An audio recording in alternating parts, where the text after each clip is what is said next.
Hello everyone, I am back and we finally got the month over with.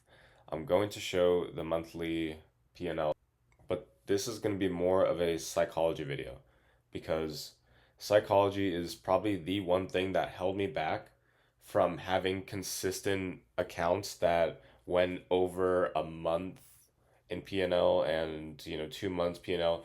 I didn't start out making as much profit. I had funded accounts that I've held for longer than a month, than 2 months, and I've had one for 2 months and I still didn't get a payout from it. I realized that the only thing that was holding me back was just following my rules. I mean, this is my charting from Friday that we have on the chart right now, and look at how precise it is. Let's go to the 2 minute. 10:30, 10 a.m. model, QT. Okay, this is of course at OTE as well. Of course, this has to be at OTE for us to even consider a trade. This is a 2 minute because we were trading better on the 2 minutes. Just to quickly go over it, first presented was put in, 2 minute was trading, and we had an SMT at this low with Dow. That was a little lackluster because of how it was formed. It was formed between these two, so this was protected low. With this protected low, you take any long in here, and you're up 1 to 2, 1 to 2, 1 to 3. Like it's ridiculous that I missed this trade because of having a too small of a stop and sizing up too much. So sure, it's 80 something points. The market's just ridiculous now. So whether you got an entry up here, you would have got 2R, 3R, 4R. Like, come on, man. It's just about entries nowadays because the market's so volatile. If you can still keep your size but order in limit, then you can probably get, honestly, I'm going to try ordering in limit next week. Might even try taking some trades on the live account too, man. Oh my god. I need to start scaling that bitch. Anyway, so let's look at a calendar. This is what matters. This is really what matters on the month. Yes, we had losses, and I even had a big loss. Even there was 2 days in these losses. I can't remember which was the first day, but I think I think it was this 0% or this one. But I lost two like 2,200 basically 2 days of the month. And one of those days I recovered quite quickly because I traded a high probability 1 to 1, and that kind of gave me just more confidence for the next trade. And plus I have high win rate, high RR, which a good balance between both would be, I'd say, if you high win rate, I would consider 70% and above. So that is what I would say would be a good win rate. Good RR is 1 to 2.5 to 1 to 3.5. That's what you would average get on any kind of movement too. Like if we're just talking about movements, then you're not gonna get usually unless you have a lower stop. You're not gonna get 1 to 4 unless it's like a 15-minute trade. So just that's what you have to expect, and the retraces too. You can get stopped out on those. You just have to decide if you want to exit or re-enter or any of that. So don't expect each trade to be like 4R, and don't close it out for nothing if it goes down. Like you want to take the goal is to take money out of the market, especially with funded accounts. It's fake money. Just take the fucking money out with the payout and just treat it like it's a fucking bank, and that's literally all you have to do. Like treat it like it's a bank and you're just trying to play the rules to take the money and run. So that's kind of how I saw it with those losing days. But you see, on this losing day, I honestly I made up what was it? Probably like 1,300 of the loss, close to like that. It was like a $900 loss after that, and then I I fucking lost everything again. I lost that 1,200 trying to make that 900, trying to make like 1,100, basically 1 to 1 to get a green day so I can get a payout quicker, and I fucking lost it all again. So the 22nd was definitely a tough day, and the second, the third, and the fifth, I didn't copy trade well the fifth, but that was a day that we made like 2K each one of those days on the other account. So really, really great back to back days. And then this one, I messed up the copy trading on the other account. So this one got 2K and the other got like 1,200. So then after that, I think I was going for a winning day, so I sized down a bit, and I was just taking profit at 1 to 2 and not getting my high, like not taking profit at the high as well.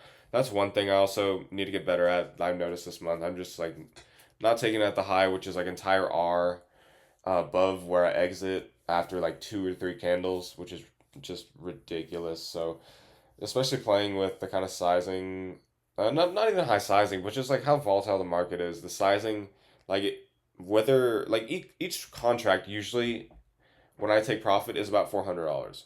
So when I take that to consideration, 3 contracts, and if I'm just exiting there, then the open P&L just fluctuates so much in like just an entire R within minutes. So I don't really want to be in that trade, but then I find like reason to hold it if my cycles are aligning.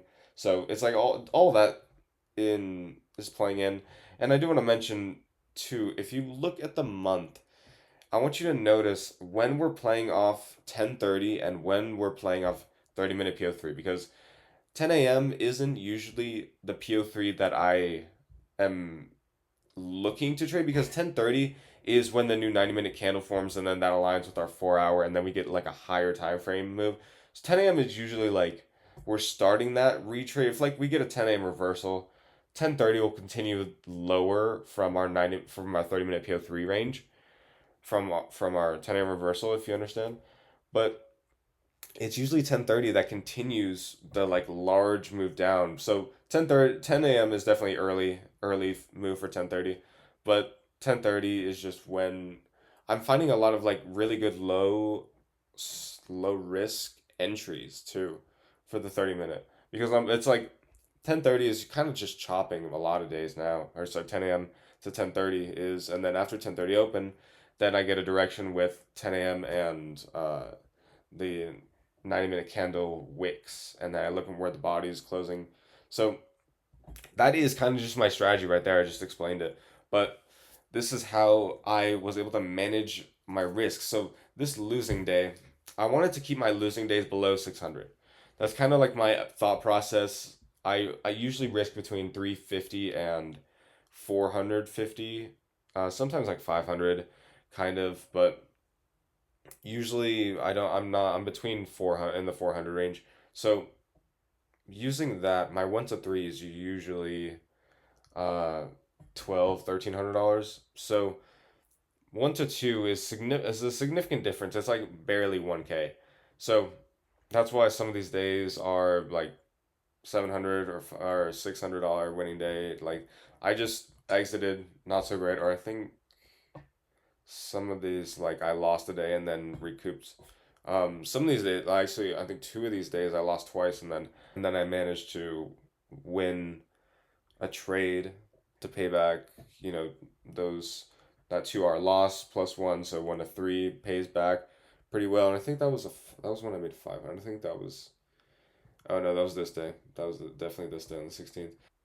So this is the monthly P&L. I mean, I took 2 payouts on this month. I think that makes it like a balance of if whatever 4,000 above what it is now. So 58.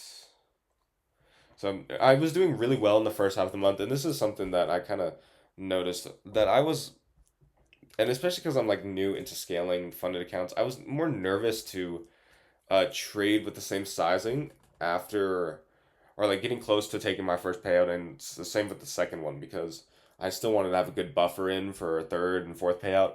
So now that we're getting like close to a third payout on this account, I want to start sizing up because then I can just like collect winning days and kind of de-stress on some of the accounts and size down and do that. So that would be ideal situation, and I'm just noting how long this video is going to be.